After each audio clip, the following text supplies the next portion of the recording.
చూసారు కదండి, మనకి శుక్రవారం పూజలకి మనకి శనగలు అవి ఎవరో ఒకరు ఇస్తూ ఉంటారు కదండి, ఆ వాయినాలు ఇస్తూ ఉంటారు కదా, అవి ఉన్నాయి. అందుకని నేను ఒక హాఫ్ స్పూన్ పెట్టుకుని అవి వేయించుకుంటున్నానండి. అవి వేగే లోపల నేను ఏం చేశానంటే ఉల్లిపాయలు, పచ్చిమిరపకాయ, టమాటా, క్యారెట్, మొత్తం మనకి ఉల్లిపాయ ముక్కలు ఇలాంటి కుంగరు అన్నీ కలిపి కట్ చేసుకున్నానండి ముక్కల కింద. నిమ్మరసం కూడా పెట్టుకున్నాను ఇందులో. ఇప్పుడు చూస్తారు కదండి, ఇవి టప్ టప్ పేలుతున్నాయి, అంటే వేగాయి ఆల్రెడీ. సో ఇప్పుడు మనం ఆఫ్ చేసుకుందామండి.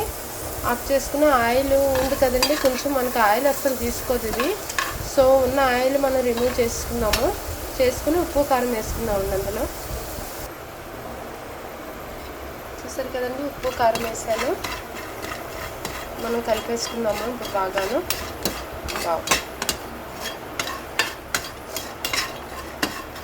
కొంచెం కోల్డ్ ఫీవర్లు వచ్చినప్పుడు ఇలాంటివి ఏమైనా నోటికి పులుపులుగా, ఉప్పుగా, కారం కారంగా తగిలితే బాగుంటుందండి. తప్పకుండా ట్రై చేసి చూడండి.